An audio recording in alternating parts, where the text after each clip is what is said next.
Bom, então, pessoal, muito bom dia. Eu sou a Tânia Casado. Sempre começo assim, falando que eu tenho o prazer, a honra, a felicidade de coordenar, de dirigir o ECAR, o Escritório de Desenvolvimento de Carreiras da USP. Aproveito para agradecer a presença de vocês, aproveito para dar oi para todo o nosso pessoal que está assistindo a gente por IPTV. Então, nós disparamos, né, o e-mail, todo mundo recebeu e-mail, tem lá o link, eu tenho certeza que tem gente no estado todo assistindo a gente aqui. Então, sejam muito bem-vindos, né? Eu tenho, assim, como eu falei, a felicidade de dirigir o escritório. A gente tem um trabalho desde 2005, que foi oficializado em 2016. Por favor, olhem as nossas páginas, a gente está melhorando o LinkedIn, o nosso LinkedIn vai ficar super legal, tá? Com textos, com várias coisas, mas a gente tem página no Facebook, a nossa página da Pró-Reitoria, www.prg, de Pró-Reitoria de Graduação, prg.usp.br, vocês vão ver lá o escritório de carreiras. E o legal é que vocês podem acessar lá todas as palestras que a gente fez desde 2016. Tá? Então, é um prazer estar aqui. O escritório de carreiras, ele nasceu na gestão do professor Antônio Carlos Hernandes, quando ele era o pró-reitor de graduação. Ele é o grande sponsor do ECAR, foi o grande incentivador, foi o dirigente, né, foi o nosso gestor na universidade, que, da primeira conversa que eu tive com ele, da primeira sugestão, ele falou, eu quero fazer isso. E a gente, em um mês, estava com o escritório de pé. Tá? Se vocês pensarem como as coisas são lentas, né, nas organizações públicas, falar que de uma conversa de uma professora com um pró-reitor, no dia 6 de outubro de 2015, dali um mês, o escritório está de pé, pessoal. Tá? É assim, maravilhoso. E o escritório, ele tem uma coisa muito interessante, que é muito ligado ao que eu falo sobre carreiras. Hoje, cada vez mais, carreira é uma questão de network. Tá? E o escritório só é possível, a gente só consegue fazer o trabalho que a gente faz, atendendo quase 60 mil alunos de graduação, quase 29 mil de pós-graduação, atendendo alguns pós-docs que vêm também, e já também fazendo alguns trabalhos com professores. A gente está fazendo um trabalho com professores que é maravilhoso, né? Então, a gente só consegue isso, por quê, pessoal? Por uma rede de meus ex-alunos, alunos que fizeram mestrado, doutorado, ou alunos meus, executivos do mercado, que são da área de carreiras. Então, nós temos mais de 60 voluntários, Luciana. Mais de 60 voluntários que a gente experimentada, gente experiente, gente competente do mercado que me ajuda nessa tarefa. E eu tenho também os meus queridos parceiros USP. São docentes, e uma coisa maravilhosa do escritório, que é que eu estou conhecendo tanto docente de tanta unidade, né? Estou aprendendo muito com eles, fazendo pesquisa juntos, a gente está também estudando muito, se divertindo muito com novidades. Então, são os meus queridos parceiros USP, docentes e funcionários USP, que agregam a sua colaboração no ECAR, a sua rotina. Então, o professor tem lá toda a sua carga, ele tem que fazer tudo o que ele está fazendo, ele tem que orientar, tem que fazer tudo o que vocês já sabem. Mas ele também dedica tempo ao escritório e me ajuda na implantação nos escritórios do interior.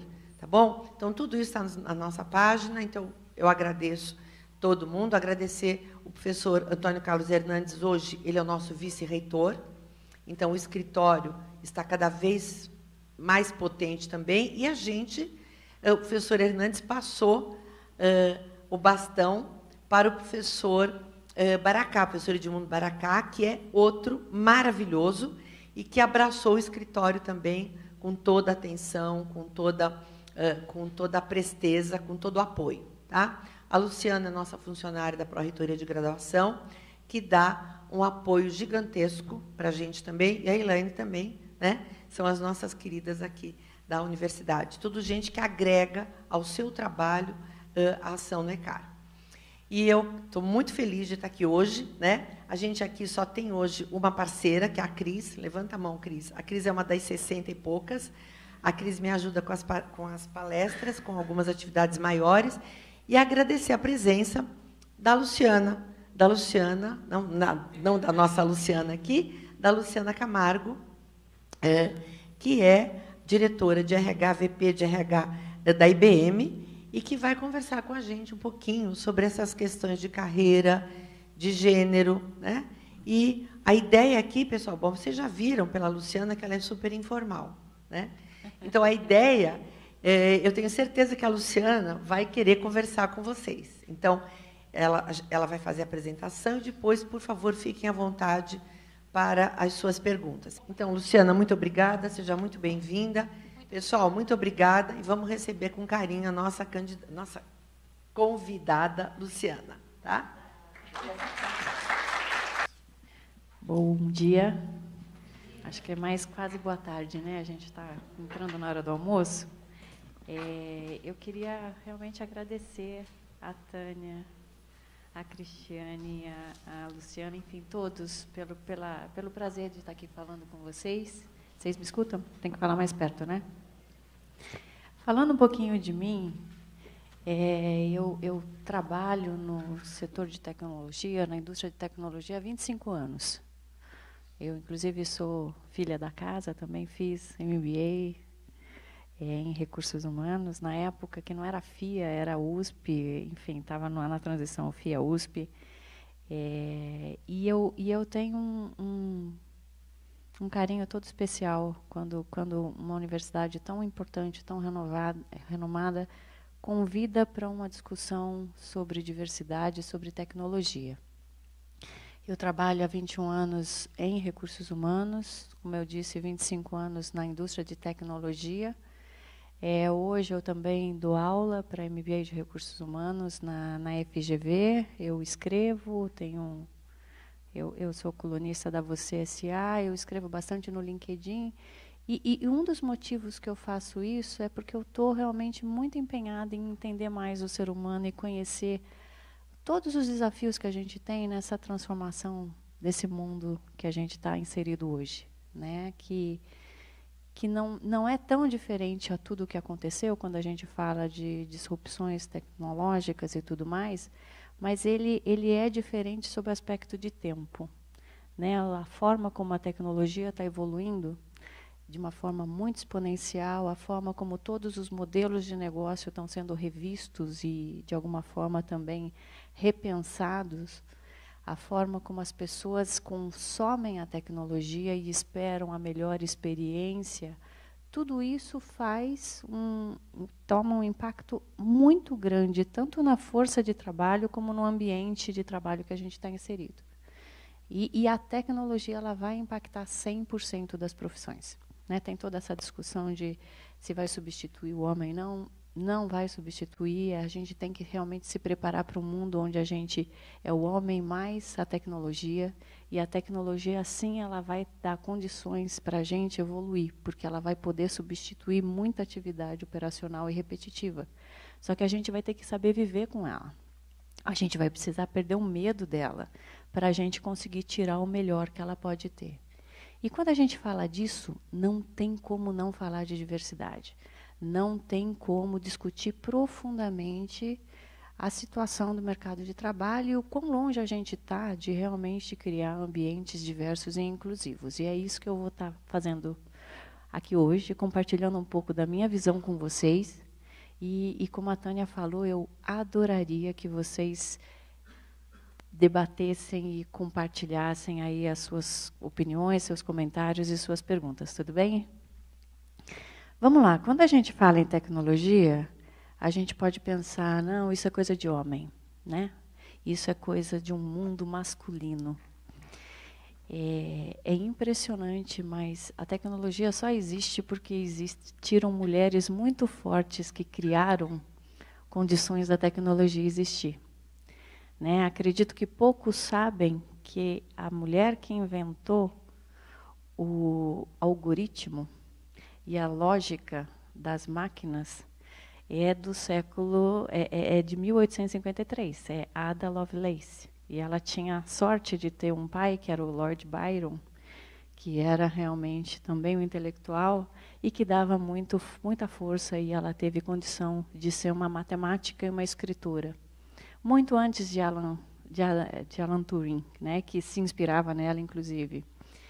Em 1943, 44, a gente teve a Grace Hopper, que foi a primeira matemática de Harvard, e ela foi a mulher que começou a criar esse conceito de compilador, de linguagem de programação, e começou a mostrar que a linguagem de programação ela pode ser desvinculada da máquina.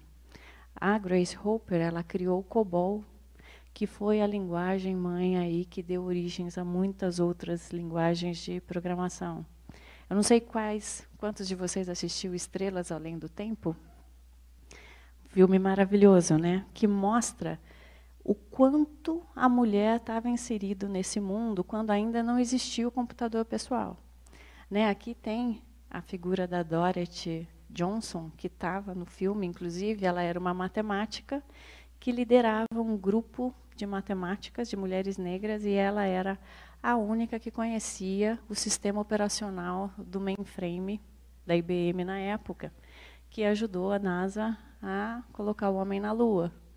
Então, quando a gente vai olhar para a história e vai olhar para trás, a mulher tem um papel absolutamente fundamental. E se a gente for pesquisar, a gente encontra 10 grandes nomes. E isso foi mudando. Né? E mudando por quê? Eu também fui pesquisar isso. Quando surgiu o computador pessoal, na década de 80, foi uma revolução. E aí, falando um pouco do impacto da tecnologia, se existia na época muito medo que o computador pessoal fosse tirar muitos empregos. Na verdade, tirou sim. No curto prazo, tem um impacto muito grande. Reduziu, porque mudou a forma das pessoas trabalharem. Hoje, não tem uma atividade... Acho que mais de 95% das atividades que as pessoas fazem no mundo sempre requer um computador pessoal. E isso, no médio e no longo prazo, gerou mais que 3 vezes de oportunidades. Por quê? Porque a tecnologia começou a mudar o comportamento das pessoas e ter outras demandas, que gerou outras necessidades, e por isso que as oportunidades de trabalho acontecem. E o que aconteceu quando surgiu o computador pessoal, que foi uma super revolução? As famílias começaram a comprar computadores, né? E o que as famílias faziam? Colocavam o computador no quarto dos filhos homens, dos meninos. E aí foi um grande incentivo para os meninos jogarem, desenvolverem mais estrategicamente. E para as meninas, o que sobra? Brincar de casinha, né? Se preparar para ter filhos e ter comportamentos muito estereotipados do que se espera de um homem versus o que se espera de uma mulher. Isso está escrito num livro que tem na Amazon que chama Unlock Clubhouse, The Clubhouse. Então, gente, dando um panorama para vocês... Opa, desculpa. Em 1970, havia... Não, vamos lá. Em 1974, havia 70% de mulheres no curso de computação do IME, né, do Instituto de Matemática e Estatística da USP. Para a gente ver que isso, sim, era uma realidade antes da década de 80, quando surgiram os computadores pessoais. E como é que está hoje? Hoje está numa situação absolutamente preocupante. Quando a gente olha, as mulheres em cursos de ciências de computação hoje representam 18%. Esse é um dado da ONU de 2017. Né? Então, a gente está em 2019, pode ter uma variação, mas não é tanto. Esse é um dado oficial. Quando a gente olha na força de trabalho da indústria digital, as mulheres representam só 25%. Então, isso realmente é um dado alarmante que a gente tem que olhar e tem que entender, sob esse ponto de vista de estereótipo, de por que as coisas acontecem. Né? porque existe também um estereótipo que fala as mulheres são menos qualificadas. Eu vou mostrar para vocês os números. As mulheres, elas são mais qualificadas, elas se formam mais, elas conseguem concluir cursos de graduação numa proporção muito maior que os homens, só que elas ainda recebem 34% a menos no mercado de trabalho. Então, a gente vive, sim, numa sociedade, em ambientes corporativos, com muito estereótipo e preconceito, porque ainda existe muita gente que fala, não, eu não tenho preconceito, não faço nada. Mas aí existe o famoso bias inconsciente que faz parte da forma como a gente olha e a nossa visão de mundo e que faz com que as pessoas não tenham oportunidades ou sejam vistas de uma forma mais rotulada. E aí a gente vê que mundialmente, quando a gente olha, né, esse também é um dado da Unesco, que 30% dos pesquisadores do mundo são mulheres. Ainda que esse número está um pouco melhor, mas é um dado que a gente tem que olhar, menos de 30, na verdade, mas é algo que a gente tem que ver porque é um problema mundial. Quando a gente olha, não é só um problema, um desafio do Brasil. A gente olha na América Latina, eu tenho responsabilidade da América Latina, ela também acontece e a gente vê isso em outros países também. E a gente, quando olha no mercado brasileiro, né, eu comentei sobre a questão da qualificação, homens e mulheres. As mulheres, elas se formam, população de 25 anos ou mais de idade, com curso superior completo, segundo grau. Elas se formam numa proporção muito maior na faixa etária de 22 a 44 anos. E quando a gente olha mulheres com 40 anos ou mais, elas também têm maior formação, mais qualificação que os homens. Então, assim, a gente, primeiro passo, né, primeira mensagem do dia, vamos quebrar esse estereótipo que mulher é menos qualificada. Não é, não é. Agora, sim, a gente tem que trabalhar uma questão que eu acho que as mulheres até vivendo nesse mundo sempre acham que não estão suficientemente prontas. Sempre tem um medo maior de tomar risco. E eu acho que muito influenciada pelo meio que ela está inserida e a forma como também ela se relaciona com outras pessoas que reforçam isso. E aí vamos falar de diversidade e inclusão, que foi o tema que eu comentei. Quando a gente fala de diversidade e inclusão, antes até de entrar naquela questão do covering, a gente tem dois conceitos que eu acho que é importante a gente separar. Diversidade a gente conta, né? Eu consigo olhar aqui e ver como é que é a representatividade de homens, mulheres, negros, PCDs, enfim. Então, isso você consegue identificar. Inclusão é o quanto as pessoas se sentem parte do ambiente que elas estão. O quanto realmente elas sentem que elas podem falar e o que elas pensam conta. O que elas pensam é importante. Ela está num ambiente de trabalho ou está num ambiente qualquer onde ela pode ser ela mesma. Ela pode ser autêntica e ela vai ser aceita pelo que ela é, independente de orientação sexual, independente de raça, cor, religião. Isso não importa, todos nós somos diferentes. Né? Eu já vi muitas pessoas falarem, não, porque nós somos todos iguais. Somos todos iguais seres humanos, né? Vivemos e somos seres humanos, mas somos absolutamente diferentes e únicos. E o importante é a gente ser respeitado pelo que a gente pensa, pela nossa experiência, pela história de vida que a gente traz, pela forma da gente olhar o mundo e querer contribuir. E aí, um conceito mais além de inclusão, e é o que eu quero entrar aqui, é a questão de autenticidade.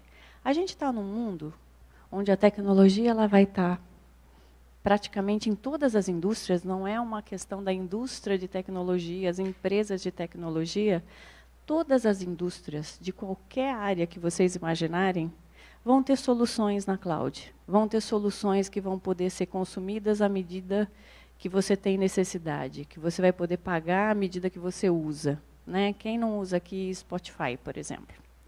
Quem não usa táxi de aplicativo? Táxi não, né? Serviços de carro em geral. Quem não usa aqui iFood? Quem não usa aqui plataformas de retail, né, para comprar qualquer coisa no Magazine Luiza, na Amazon, onde quer que seja, no Carrefour? Então, isso já é uma forma de você ver a economia se transformando, porque as empresas elas têm o negócio delas em plataforma. Tudo isso, para ser construído, você precisa de algoritmos, você precisa de soluções de tecnologia. Na hora que você vai construir isso, você precisa refletir o que uma sociedade precisa. Você tem que construir uma solução pensando em quem vai estar consumindo essa experiência, quem vai estar passando por essa experiência. E se você não olha, se você está identificando times que são absolutamente estereotipados, pouco diversos e que a solução vai ser montada de uma forma muito enviesada, o que pode acontecer é que isso tem um impacto muito grande, porque vai atingir muitas pessoas e você pode causar ainda mais exclusão na sociedade e no mercado. Então, a importância da diversidade ela é fundamental para as empresas. E o que a gente quer que as pessoas se sintam?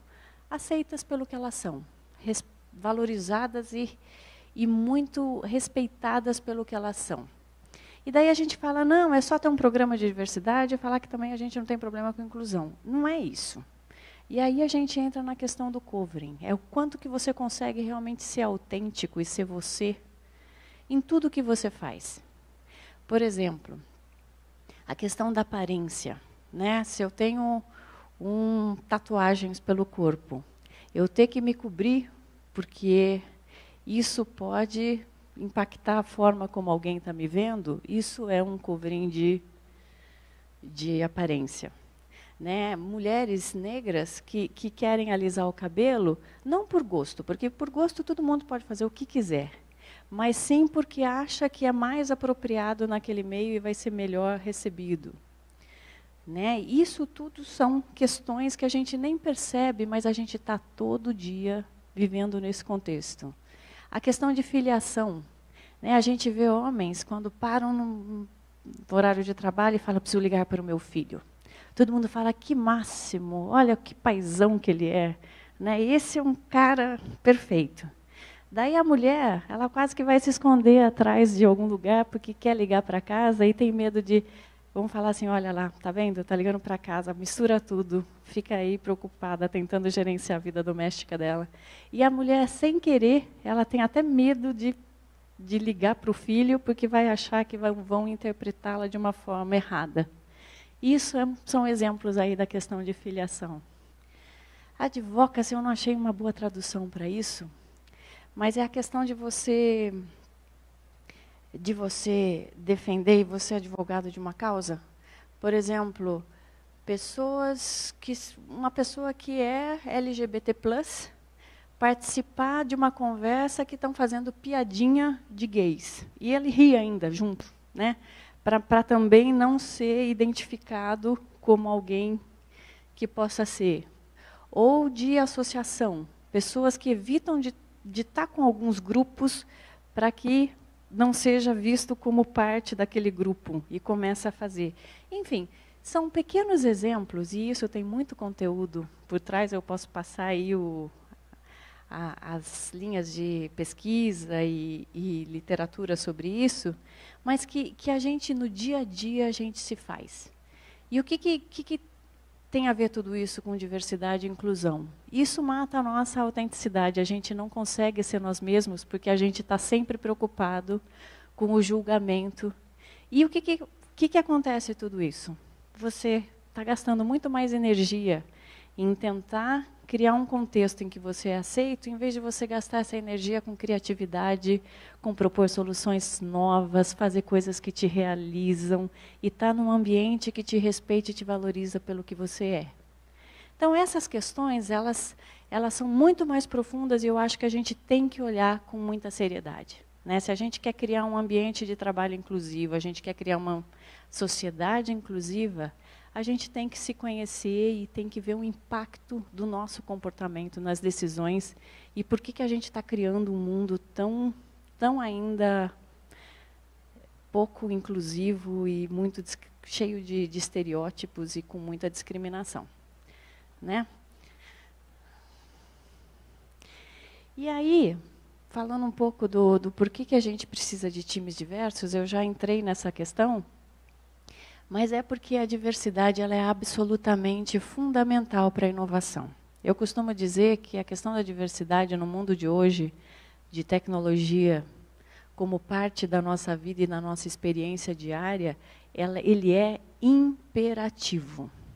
O mundo pode ter soluções maravilhosas com a tecnologia, e eu realmente acredito que a tecnologia vem para o bem e vem para resolver problemas que a gente nunca conseguiu resolver antes. Hoje, o homem tem condição de estar buscando soluções que antes não foi possível pelo avanço da tecnologia, mas se a gente não cuidar da questão da ética, da questão da transparência e da questão da diversidade e da inclusão, a gente pode criar soluções que não são boas, nem para nós, nem para o mundo, e nem para a sociedade. E ela é fundamental por quê? Porque a gente precisa do pensamento diverso. Lembra quando eu comentei, quando a gente faz um algoritmo, a gente precisa que as pessoas que estão fazendo aquele algoritmo, estão treinando aquele machine learning, ele realmente mostre o que representa, o que a sociedade precisa. Né? E a gente só faz isso quando a gente tem times diversos. Eu vou colocar aqui daqui a pouco um TED que eu recomendo que vocês assistam, que é fantástico, e que fala exatamente isso, de uma matemática do MIT, que via que ela não era reconhecida por reconhecimento facial. Por quê? Porque o algoritmo daquela solução não identificava pessoas negras, né, pela questão da cor da pele. Então, é muito interessante, eu acho que vale a pena vocês verem. A mesma coisa a questão da criatividade. A gente fala assim, não, eu não sou criativo. Né? Eu sempre fui boa de alguma coisa aqui, mas assim, criatividade não é comigo. Isso tudo está absolutamente desconstruído, qualquer pessoa pode ser criativa. A gente começa a ser muito mais criativo quando a gente tem consciência das nossas pequenas experiências, a gente começa a observar mais o mundo e você começa a conectar insights que você tem. E você tem essa condição de fazer quando você está num ambiente que você está feliz e que você está realmente aberto, se sentindo absolutamente parte dele. Né? Então, aí a gente começa a conectar também as questões da inclusão e da criatividade. Quem está, por exemplo, num ambiente que tem muita hierarquia, que o líder ele não está absolutamente aberto porque ele acha que ele é o dono da verdade, ele tem todas as respostas. Quem vai ter coragem de falar assim, ó, desculpa aí, você está totalmente equivocado, eu acho que a solução é essa. Se você não tem um ambiente que permita essa abertura para ideias, você não vai falar a sua ideia. Então, tudo isso você está tolhindo criatividade. Por isso que a gente fala tanto de ambientes de colaboração, tanto de lideranças que são mais inclusivas e que têm a consciência que eles sozinhos não conseguem definir verdades absolutas, né? Que a melhor solução sempre vai vir da diversidade de perspectivas e de ideias.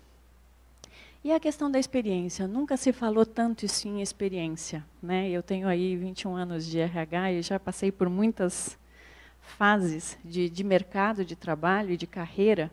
Experiência realmente é o que te faz passar por ela e ter consciência do que você está vivendo, como é que você pode fazer melhor, como é que você pode aprender dessa experiência que você fez. E isso é absolutamente fundamental e é muito chave quando você quer ter ambientes de inovação.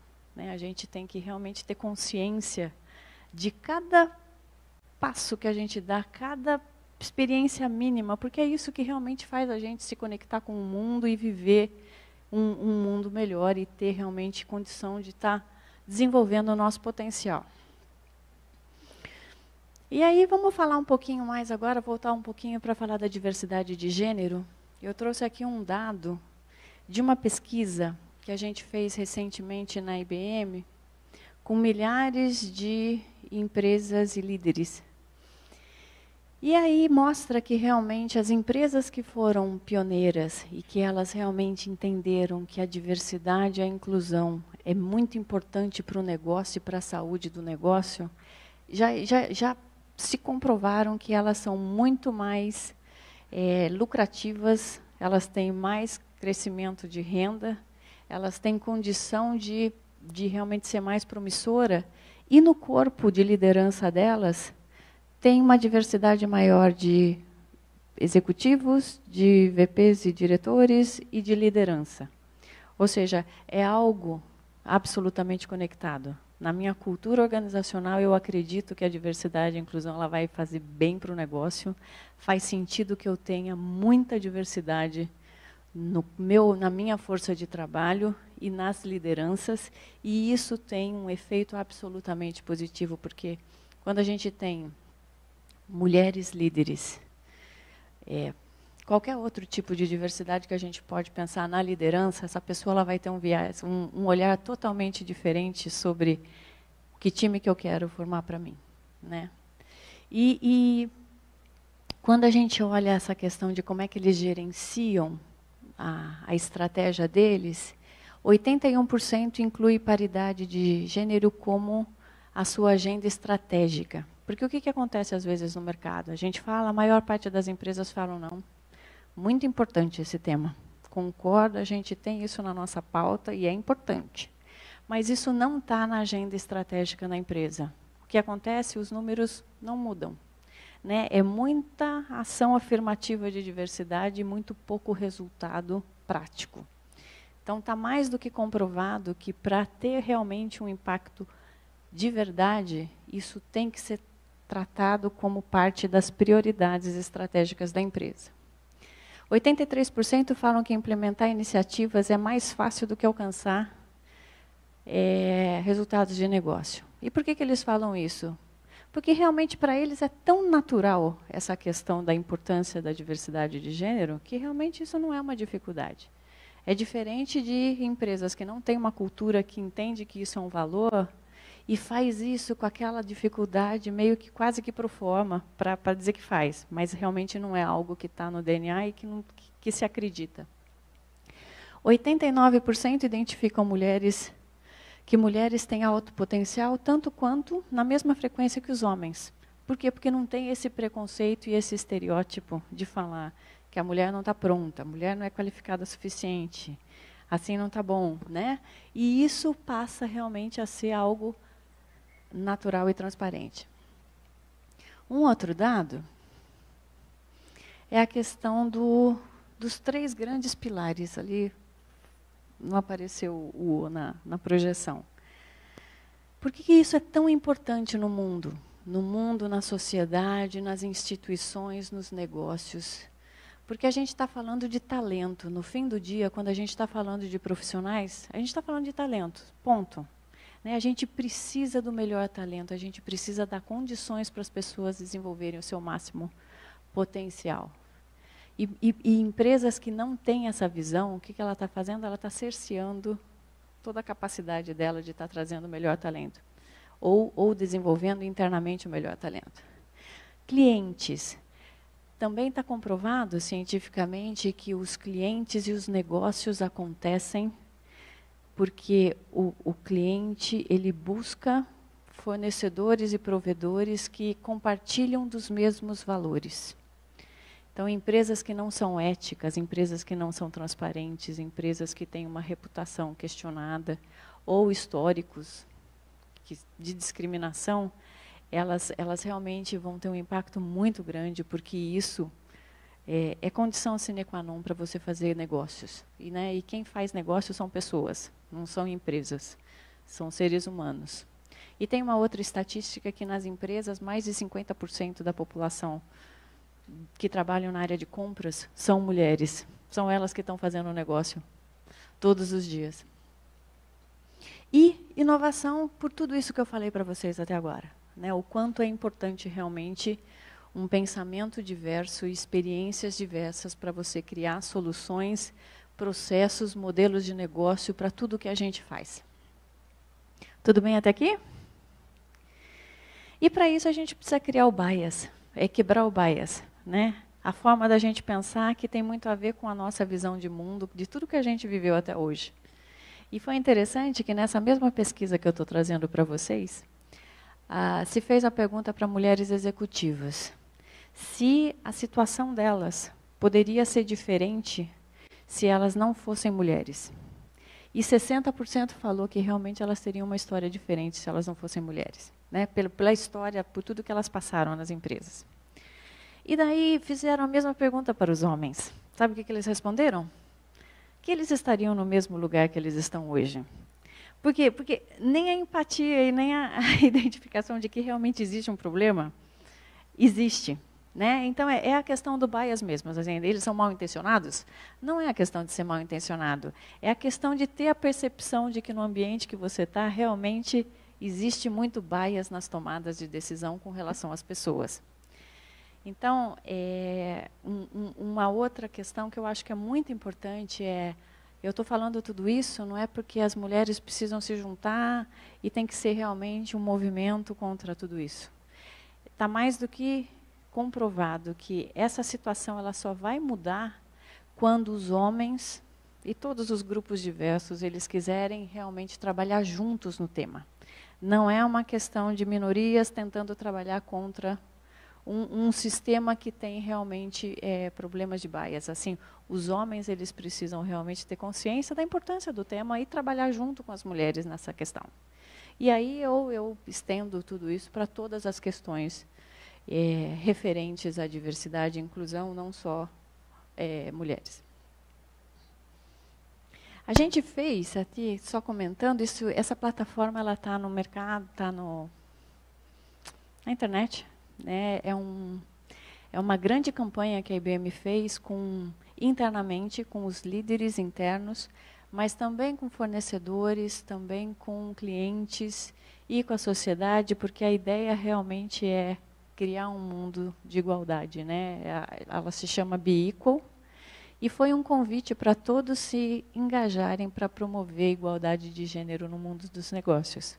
Foi muito bacana, porque quando vocês entram, tem muitos líderes ali, e é realmente o compromisso de cada líder do que eles vão mudar para fazer esse mundo mais inclusivo e mais justo dentro do nosso negócio, e também tentando impactar aí o ecossistema que a gente está inserido. E são homens, e são mulheres, e são diversos. A única questão que está incluso é a gente tem que ter um ambiente de igualdade, de oportunidades. Né? E é isso, gente, que eu queria compartilhar com vocês. Eu acho que a gente está num mundo onde a gente pode fazer muito, muito. Não é uma questão de a empresa tem essa obrigação, a área de RH tem a obrigação, a área de diversidade de dentro de RH tem essa obrigação. Né? Todos nós somos responsáveis por construir ambientes absolutamente inclusivos e aprender com essa diversidade. A nossa capacidade de evoluir nesse mundo onde o mercado de trabalho, as carreiras, os modelos de negócio estão mudando tanto, a nossa realmente está totalmente vinculado com a nossa capacidade de enxergar o mundo que a gente está inserido e aprender com o pensamento diverso. É isso. Obrigada mais uma vez pelo convite. Luciana, você vai querer passar o vídeo? Oi? Vamos passar o vídeo? Com licença, aí rapidinho. A gente abre para perguntas, pode ser? Na verdade, o vídeo ele tem 10 minutos, mas eu só vou mostrar aqui pelo menos o início, para vocês poderem assistir depois, né? Porque eu acho que é muito grande.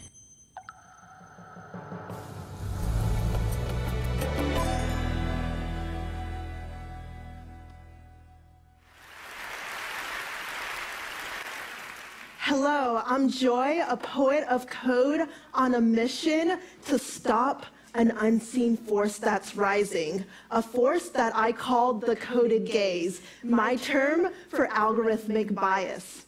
Algorithmic bias, like human bias, results in unfairness. However, algorithms, like viruses, can spread bias on a massive scale at a rapid pace. Algorithmic bias can also lead to exclusionary experiences and discriminatory practices. Let me show you what I mean. Hi, camera. I've got a face. Can you see my face? No glasses face? You can see her face. What about my face? Well, I've got a mask. Can you see my mask? So how did this happen?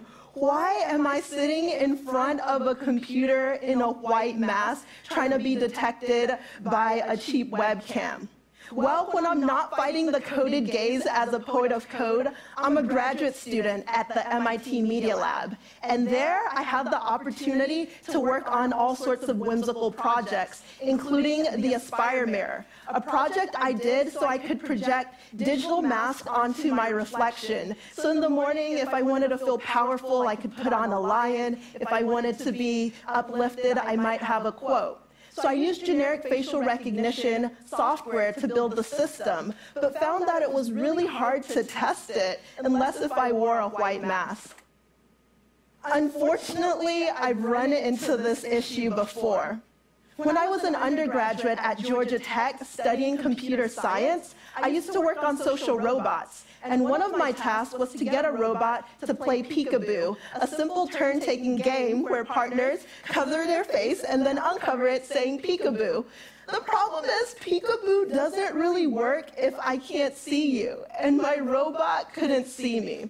But I borrowed my roommate's face to get the project done, submitted the assignment, and figured, you know what, somebody else will solve this problem. Not too long after, I was in Hong Kong for an entrepreneurship competition.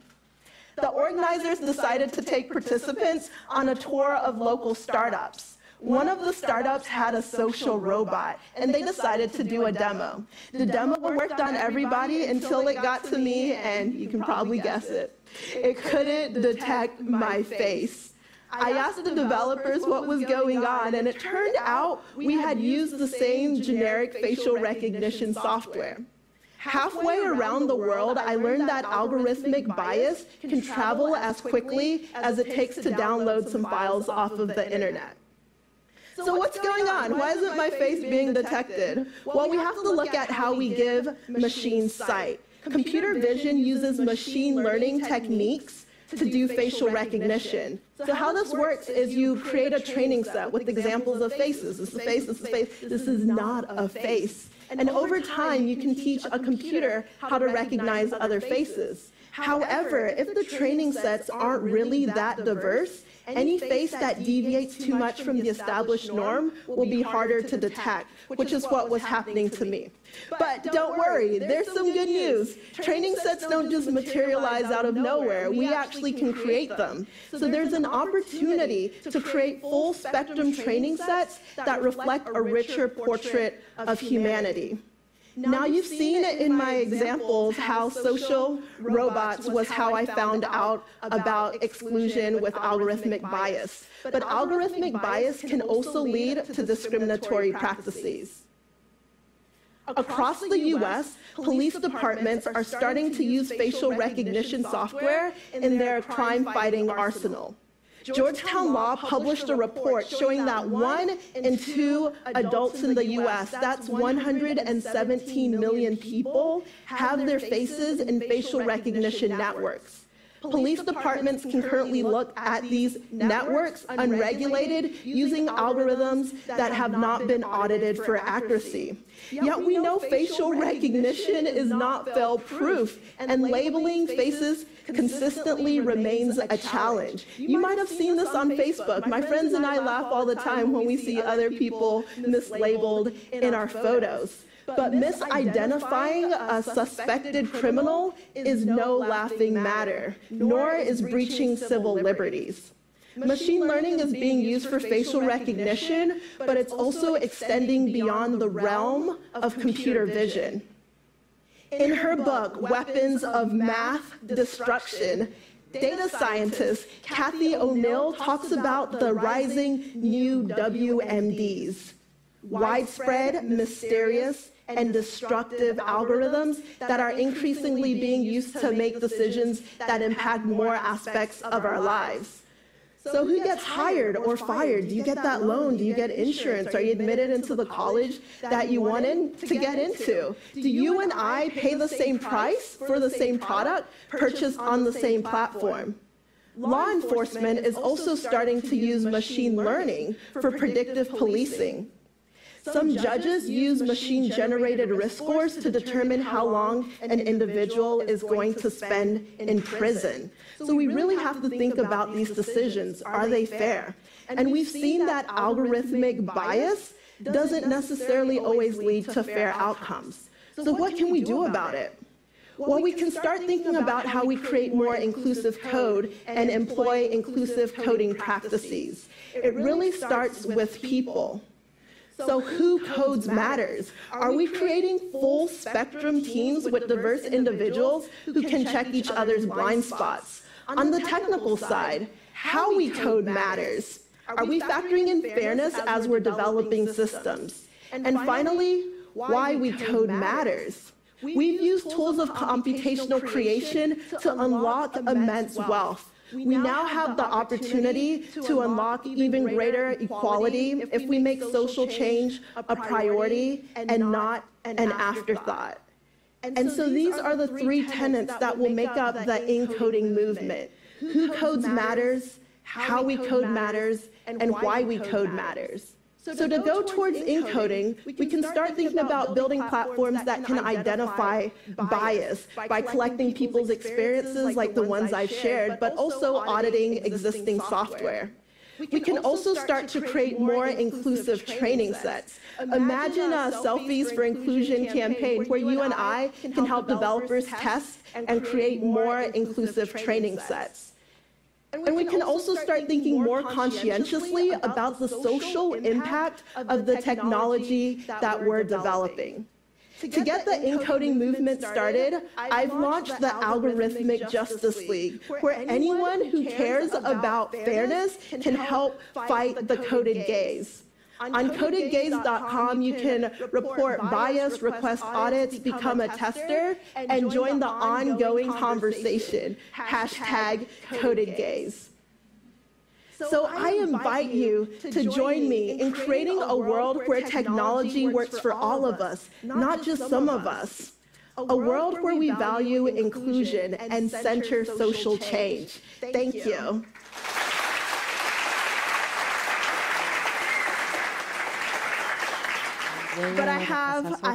Mas eu acho tão relevante, tão importante as mensagens que ela passa que eu acabei decidindo passar 100%.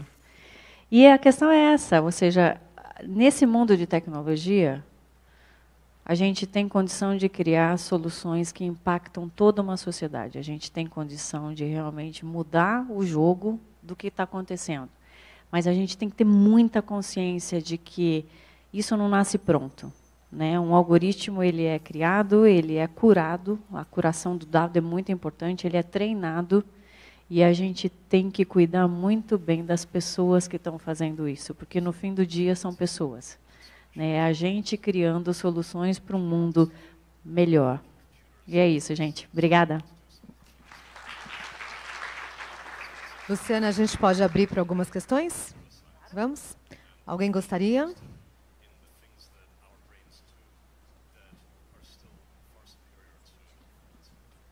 Meu nome é Simone Queda, eu sou profissional da área de RH. Na verdade, eu tenho mais ou menos 10 anos na área de recursos humanos. Iniciei meu trabalho no Japão. E essa parte de diversidade é bastante interessante, porque no Japão eu era rotulada como estrangeira. E aqui eu sou rotulada como japonesa. É bastante interessante isso, é curioso, né? Mas, assim, a parte de diversidade eu acho que é uma coisa que a gente tem tratado muito mais, bem mais acessível, né, hoje em dia. Eu gostaria de ouvir um pouquinho mais sobre os projetos que a IBM tem feito, que gerou valores, resultados na área de diversidade e inclusão, que realmente possa compartilhar e agregar para nós, todos aqui que somos profissionais na área de recursos humanos. Bacana, bacana. Pegando só o teu primeiro comentário, a gente fala pouco de diversidade multicultural. E isso é tão importante no mundo que a gente está vivendo, né? what Michelangelo was getting at is that we create. Será que está ligado o vídeo? Espera só um pouquinho. Parou o barulho? Acho que parou, né? Ah, tá.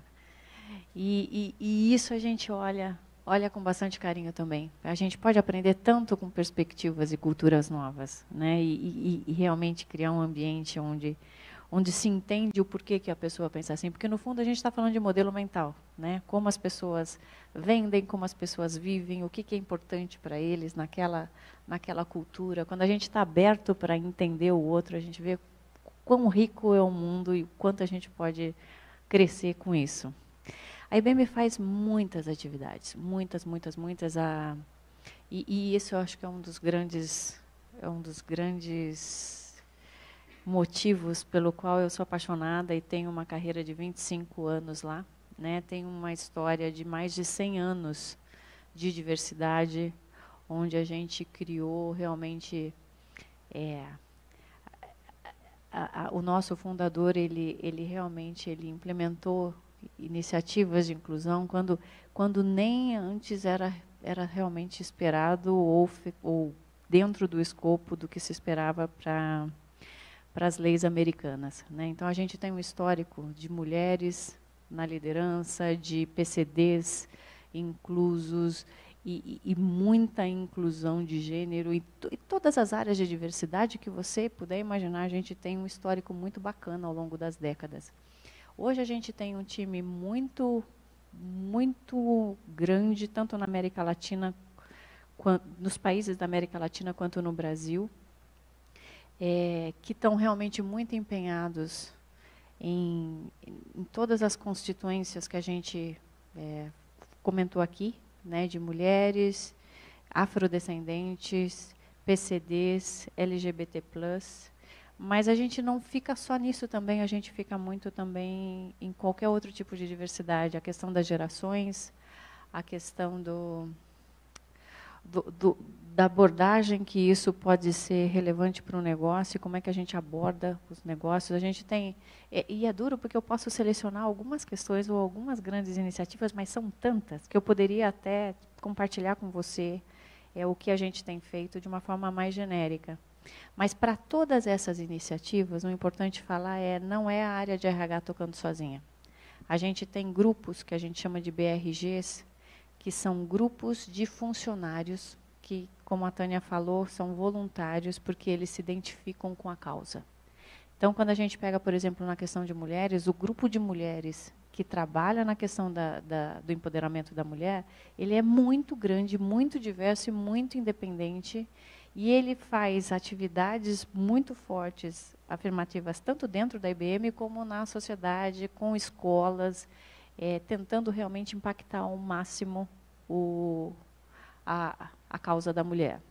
Quando a gente pega, por exemplo, o grupo de LGBT+, que eu tive também a honra e a chance de estar com eles várias vezes, é um grupo muito forte realmente que tem muita clareza no posicionamento deles, na importância do que eles acreditam, e eles realmente eles têm um impacto grande, tanto dentro da IBM, como também em iniciativas externas. Por exemplo, eu estava com alguns deles, e, na verdade, com alguns deles da BRG de PCDs e de mulheres negras, na semana passada, num evento que a gente faz que chama Teaching Respect, que é uma iniciativa que a gente faz com escolas públicas e privadas para alunos do ensino fundamental e do ensino médio, para tratar a questão do respeito e do bullying nos ambientes escolares. Foi fantástico, assim, e a gente estava fazendo esse programa do Teaching Respect com a PTEC, que é uma iniciativa que a IBM tem também com escolas públicas para formar alunos da rede pública com o programa que inclui ensino médio e mais 2 anos o aluno sai formado em tecnologia, com todos os conteúdos e todos os skills que a gente está realmente encontrando até dificuldade de ver nos currículos tradicionais de faculdades. Então, é um programa que a gente tem mundialmente e No Brasil, a gente tem com o Instituto Paula Souza, a gente tem uma turma aqui em São Paulo e outra em Americana. E esse grupo, ele veio fazer parte dessa sessão de Teaching Respect. Foi fantástico e é um exercício realmente de você treinar a empatia e você se colocar no lugar desses grupos, né, que a gente chama de minorias. Então, voltando um pouco, a gente tem muita força nas BRGs. É a gente realmente criar um ambiente onde as pessoas acreditam fortemente que elas têm que ajudar tanto a companhia a ser mais inclusiva, como também criar um impacto no mercado. A gente tem um slogan que faz parte do que a gente acredita, que é I believe, I belong, I matter. Eu acredito realmente na nossa estratégia, né, no nosso propósito. I belong, eu sou parte dessa empresa e eu realmente me sinto parte dela, e I matter eu importo, eu realmente, o que eu penso, o que eu falo, o que eu faço realmente é importante. Então, tudo isso é a base. Agora, falar de iniciativas tem tantas na área de mulheres, de licença paternidade, na área de LGBT+, de PCD, enfim. A gente fez recentemente um evento, por exemplo, para mulheres em tecnologia, mulheres negras em tecnologia. A gente tem um trabalho muito forte com ONGs e startups que estão trabalhando em inclusão, né? Então, assim, hoje em dia ninguém faz mais nada sozinho. A gente tem que realmente estar muito inserido no nosso ecossistema e fazendo parcerias para ver como é que a gente muda isso. Como é que se qualifica, porque muitas vezes, para você conseguir incluir, contratar, a questão da qualificação é um problema mesmo, principalmente quando a gente vê profissionais PCDs, né, que precisam realmente de mais formação na área de tecnologia, e a gente tem feito isso, tem feito muitas parcerias. Mas, assim, não sei se eu te respondi a pergunta, porque não é uma coisa ou outra, é uma abordagem, é um conceito realmente onde a gente está trabalhando em muitas frentes. Se tem um exemplo que eu gostaria de deixar aqui, que eu acho que é fantástico e a gente faz, e eu recomendo, é o mentoring reverso. Porque quando a gente pergunta para as empresas qual que é a sua maior dificuldade, as pessoas sempre falam, é a liderança, é o C-level, é fazer com que eles entendam que isso é importante, por que eles têm que mudar. A gente trabalha com mentoring reverso, onde um grupo de pessoas, e aí é um representante, né, de mulheres, PCDs, afrodescendentes, LGBT+, eles fazem uma reunião com um grupo de líderes, um grupo de executivos. E eles contam a história deles. E contam realmente o caminho que eles passaram para estar naquela história deles profissionais. Isso é tão poderoso. Isso faz com que as pessoas consigam entender a vida e a experiência do outro e o momento do outro, que invariavelmente não tem uma sessão que a gente não se emocione profundamente. Eu sempre choro em todas que eu faço, eu já fiz 2 e me acabei. E os líderes que estavam comigo também. Por quê? Porque todo mundo tem uma história.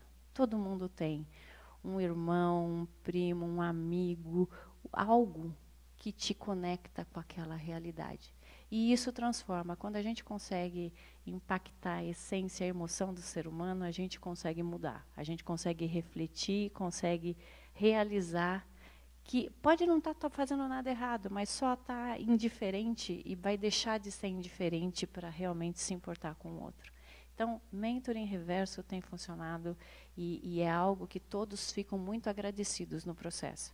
E vale muito também para a geração, né? Quando a gente fala tanto que é difícil entender a nova geração, entrar no mundo da nova geração, acho que o primeiro passo é estar aberto, porque eles são fantásticos e a gente aprende muito com eles.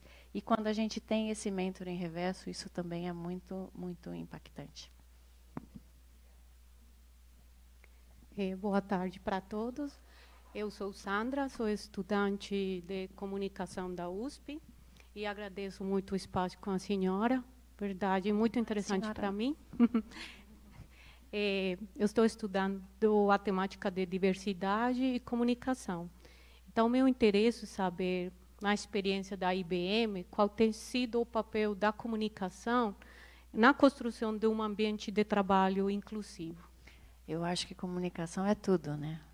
Inclusive, é um dos skills mais críticos do futuro pelo World Economic Forum. A forma como a gente interage com o outro e faz com que o outro entenda é absolutamente fundamental e mudou e evoluiu muito, né? No passado, as empresas faziam e-mails ou faziam aí alguma intranet e isso é suficiente.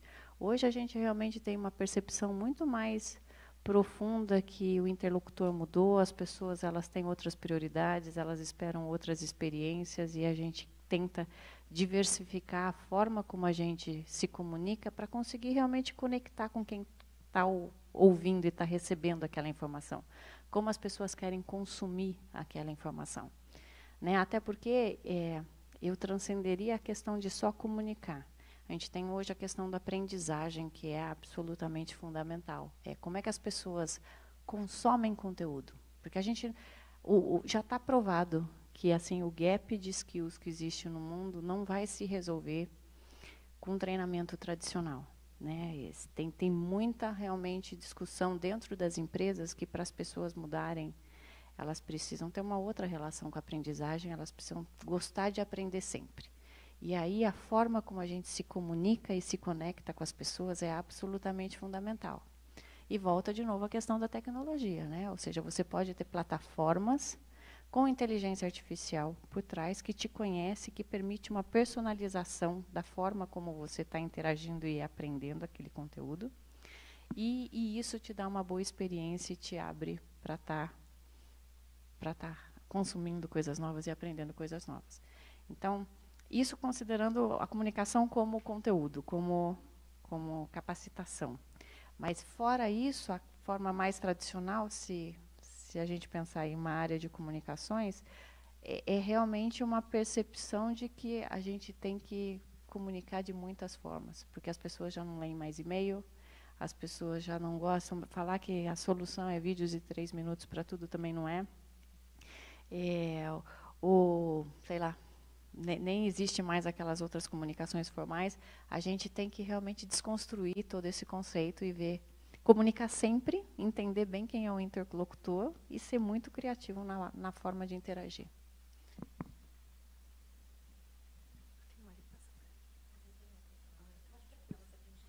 Bom, Luciana, muito obrigada, né? Muito obrigada pela tua fala e, sem dúvida nenhuma, pela generosidade do teu tempo com a gente. Luciana, você falou da IBM, né, que lida, faz parte aí, o DNA de vocês é essa coisa da diversidade. Me lembrei, como acadêmica, quem já fez aula de cultura organizacional, eu não sei se tem algum ex-aluno aí atrás, né?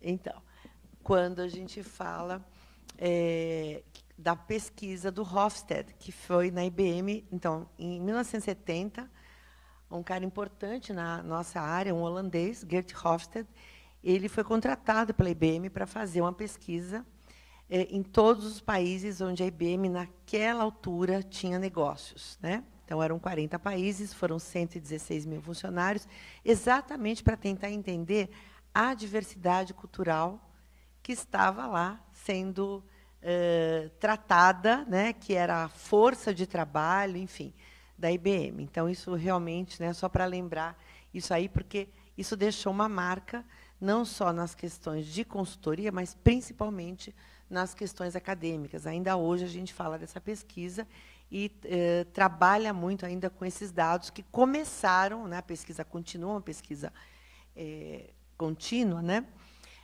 Então, só para assim, fiz questão de trazer isso, acho que é uma coisa legal para o pessoal procurar também.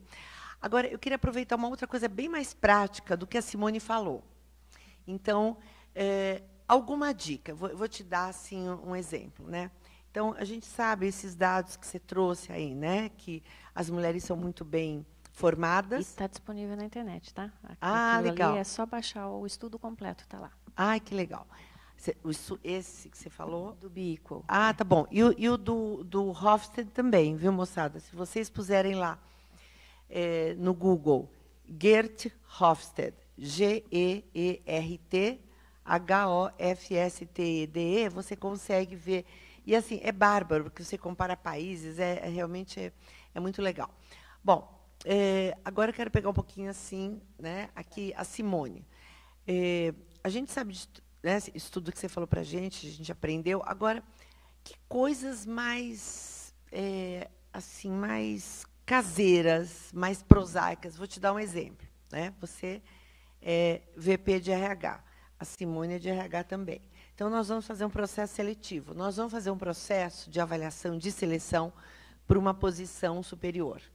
Existe alguma prática explícita ou implícita que a gente pudesse copiar de vocês? Né? Por exemplo, olha, atenção, nós vamos aqui fazer uma banca, né? um comitê de seleção para promover um funcionário. Então, o que nós temos? Nós temos um funcionário, um homem, né? Eu não vou nem colocar homem, branco, tal, não. Não, um homem e uma mulher, ponto. Existe alguma coisa explícita, algum combinado explícito de falar, olha, se os dois tiverem, né, uma paridade aí de competências, de desempenho, a gente prioriza a mulher, tá? Tá, eu vou te dar duas respostas, tá? Uma só com a questão do algoritmo. O algoritmo, quando ele é treinado, ele pode ajudar a identificar bias também. Não é ele seu problema e ter bias. Ele pode também servir no futuro para ajudar as empresas a terem processos que vai ter muito mais tecnologia envolvida para identificar o bias. Então, assim, a gente consegue usar o algoritmo para o bem nessa identificação. Práticas de hoje, e eu vou te falar de mercado também, não só da IBM, existe, por exemplo, o recrutamento e seleção às cegas, né, que você tira o nome da pessoa, você não identifica e você deixa o processo correr até a avaliação final por entrevista. Isso é uma alternativa? É uma regra? Pode ser. A única questão que eu acho é que, se você não cuida para que o líder que vai estar fazendo essa entrevista não tenha um viés tão cheio de preconceito, não vai adiantar muito o processo de seleção às cegas. Talvez, sim, para a pessoa chegar um pouco mais à frente, mas não na decisão final. A questão toda que eu acho que é muito importante e é prático isso precisa ser um valor para a empresa. Né? A questão da cultura não é menor. Se isso não é considerado algo relevante para um líder, para um CEO, para um dono de área, não adianta você ter o melhor processo possível, assim, nossa, que sacada legal, porque você vai ver as decisões sendo tomadas com viés no comportamento final, na decisão final da liderança. Então, por exemplo, na IBM, eu tenho uma CEO da América Latina mulher, e existe uma CEO mundial. É completamente diferente a discussão, né? Porque para ela é um valor. Ela olha isso e ela fala, é uma questão só de fair game. Né? Então, se você tem 2 candidatos absolutamente qualificados no final, e você vai olhar e vai falar assim, qual que você prefere? Putz, aquele cara lá, sei lá, torce para o meu time, estudou um colégio super renomado, mas, aliás, colégio ou faculdade ou instituição de primeira linha também é um viés, também é um covering e também é uma discriminação. A gente tem que realmente abstrair disso. Isso está mais que provado que você também está sendo preconceituoso se você usa esse critério. Mas se você pode falar assim, não, eu preciso ter mais diversidade no meu time. Hoje eu não tenho absolutamente nada, meu time é absolutamente masculino. Ótimo, assim, você ter essa consciência, você entender que isso é importante, você vai estar naturalmente optando pela mulher.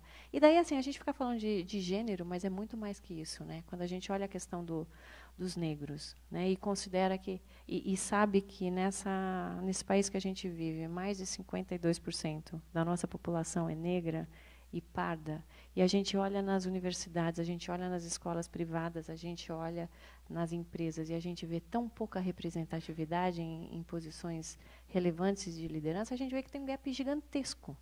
Né? E a gente tem que discutir isso com a liderança para mudar isso. Então, quando a gente olha em fazer uma decisão no final de um processo de recrutamento e seleção, você tem que olhar isso também. Que fantástico seria ter realmente representatividade, porque essas pessoas não é para estar lá e falar, pronto, cheque. Essas pessoas vão inspirar outras pessoas e vão provar que isso é possível. Né? No trabalho de Teaching Respect que a gente faz com escolas públicas, me contaram, eu não estava, e estavam falando com menininhas, com meninas bem novinhas, né, ensino fundamental, negras. E elas olhavam a tudo aquilo e falavam da questão da tecnologia ou do futuro de ter um trabalho, elas falavam, isso não é para mim. Né? Eu não me identifico, eu não tenho referências, as pessoas precisam de referência. Então, por isso que eu tanto insisto em falar de sociedade, de escola, de ensino fundamental. A gente não vai resolver o problema da sociedade só falando com universidades, né? E as pessoas precisam acreditar que isso é possível, e para isso elas precisam ter referências, elas precisam olhar e falar assim, putz, eu quero ser alguém assim, eu quero ter impacto no mundo, eu quero fazer coisas diferentes. Não sei se eu te respondi, assim, mas eu acho que a gente tem que olhar que o problema é muito embaixo. E a questão cultural e a questão da liderança das empresas, são elas que determinam os comportamentos. Né? Um outro tema que a gente fala muito dentro da nossa...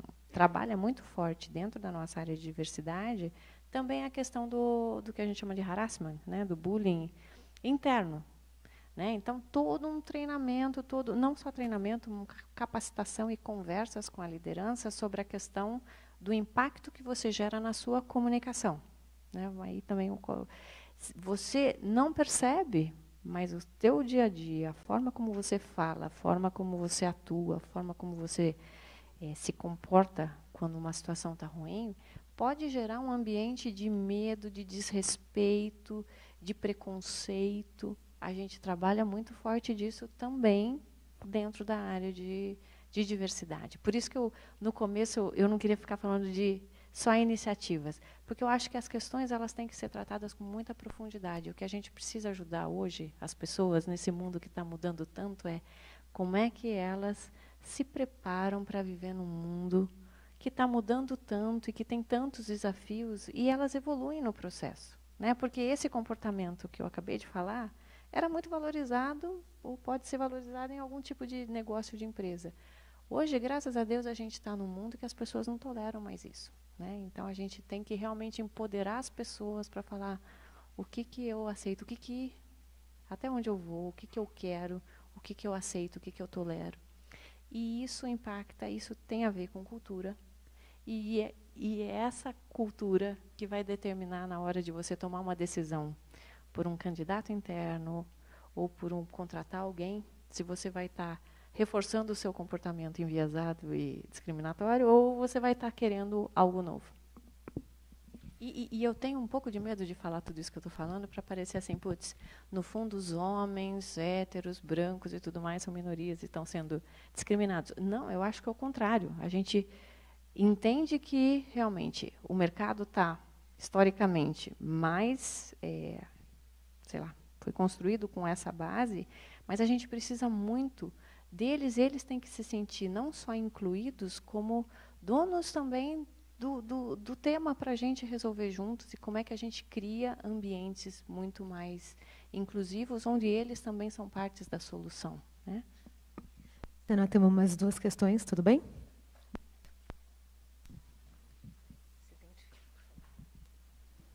Olá, meu nome é Daniela, eu sou formada em administração, eu fiz MBA de Gestão e Engenharia da Qualidade aqui na Poli, não concluí.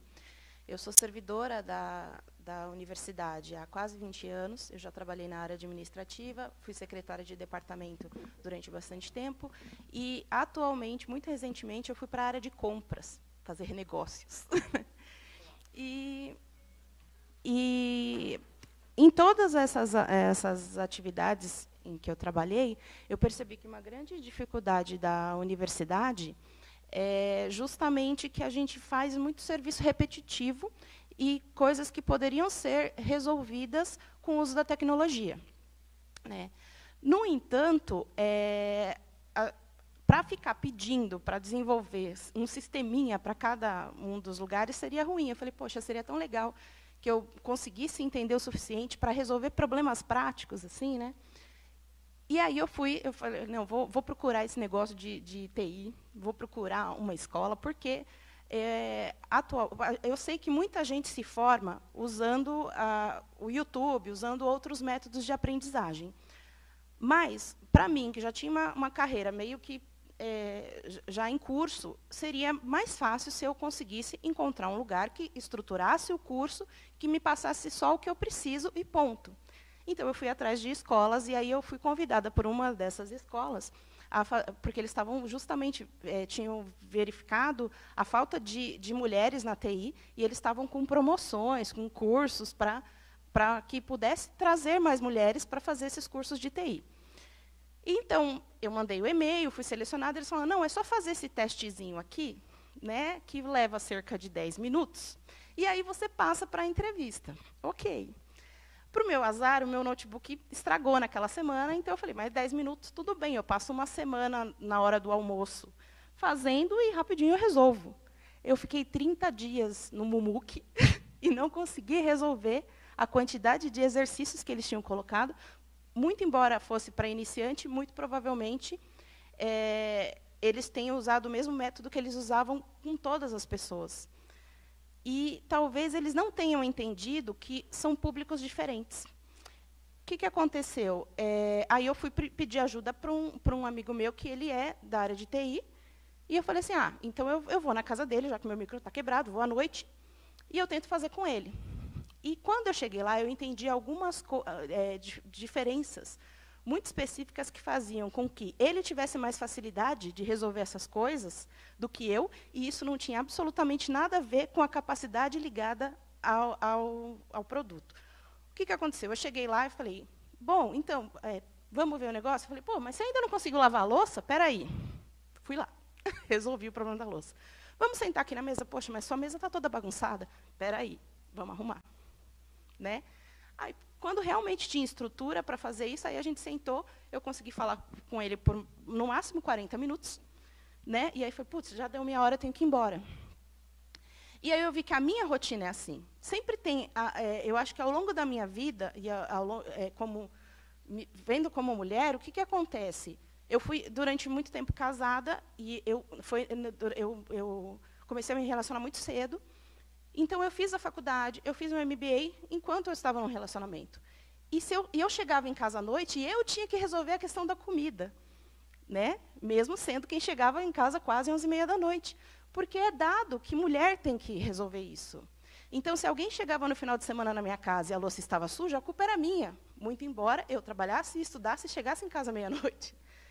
E a gente vai comprando essas ideias, de forma que, hoje em dia, eu me separei, eu moro sozinha, mas eu chego em casa e, se a louça não estiver lavada, se a roupa não estiver passada, se tudo não estiver resolvido, o meu dia não terminou. Né? E talvez as escolas não tenham absorvido essa realidade da mulher, que é muito diferente da do homem. Então, assim, para ele, entrar na casa, sentar e começar a trabalhar no computador, tendo a louça suja, está ok. Mas a gente foi criada dentro de uma neura que isso é impossível de se fazer. Né? E aí eu fiquei pensando, será que a escola, quando ela se propõe a fazer um curso voltado para o público feminino, ela entende que é um público diferente? Porque talvez durante anos ela tenha construído uma pedagogia em cima do público masculino. E elas entendam que a lógica é aquela, quando, na verdade, para a mulher, a lógica acaba sendo diferente. Né? E talvez isso de pesquisar na internet, de saber as coisas antes, é uma coisa um pouco mais masculina, né? De ver as coisas. É só uma impressão. Aí eu acabei vindo para cá e teve muita coisa que você falou. Eu falei, putz, mas não é que é isso. Talvez eles estejam olhando de outro jeito. Deixa eu só compartilhar uma experiência que eu tive. Esse grupo de alunos de escola pública que eu tive semana passada, nesse exercício de Teaching Respect, quando eles usam Design Thinking para identificar as personas. E, quando eles explicavam, muitos deles remetiam à realidade que eles tinham dentro de casa e como o pai e a mãe têm visão de mundo. Eu acho que o bacana dessa geração nova é que elas têm muito mais consciência do que faz sentido, o que o mundo tá vivenciando, e eles veem que eles têm um papel para tentar mostrar outra realidade para os pais. Vários deles alegaram esse tipo de discriminação de ser o responsável por lavar a louça, por tirar os pratos da mesa, ou o próprio garoto, um garoto muito lindo, falando que ele queria cozinhar, aprender a cozinhar, e a própria mãe e a própria avó falando que isso não era para ele, que ele não podia. Então, eu acho que a gente tem que não pensar que a escola tem que fazer algo focado para mulheres, acho que a gente tem que formar toda essa geração para pensar que o mundo tem que ser igual e que as pessoas elas podem realmente fazer de tudo. Né? Essa questão do estereótipo está muito dentro de casa, sim, é fato. Agora, a gente talvez não mude gerações de pais e mães, mas talvez a gente possa incentivar essas crianças a mostrar um outro mundo para os pais e para as mães. Né? E aí a gente começa a mudar. Porque realmente é a figura de uma sociedade de muitos anos pensando dessa forma. Mas nem esses jovens e essas crianças, elas concordam com tudo isso. E que bom, né, que elas estão sendo educadas com um raciocínio crítico, com um olhar de que as coisas não são exatamente como me disseram, mas podem ser muito melhores.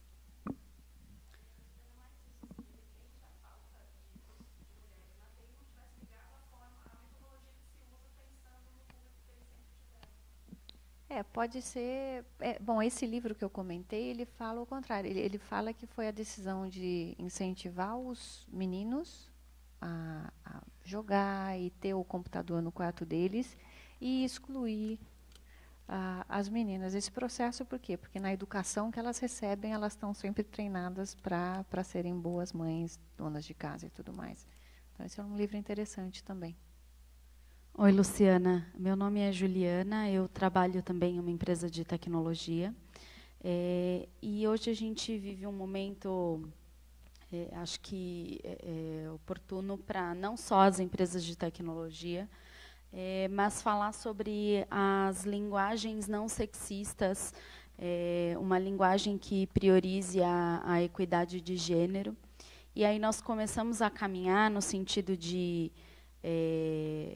dar sempre preferência ao gênero feminino, quando for fazer qualquer anúncio, qualquer divulgação para fora da empresa, seja recrutamento ou mesmo divulgação de branding, mas também para dentro, tentar utilizar nomes que não demonstrem o gênero, então, os funcionários, não usar isso, colocar de outra forma. A gente tem os desenvolvedores lá, então, as pessoas desenvolvedoras e não os desenvolvedores ou desenvolvedoras, enfim.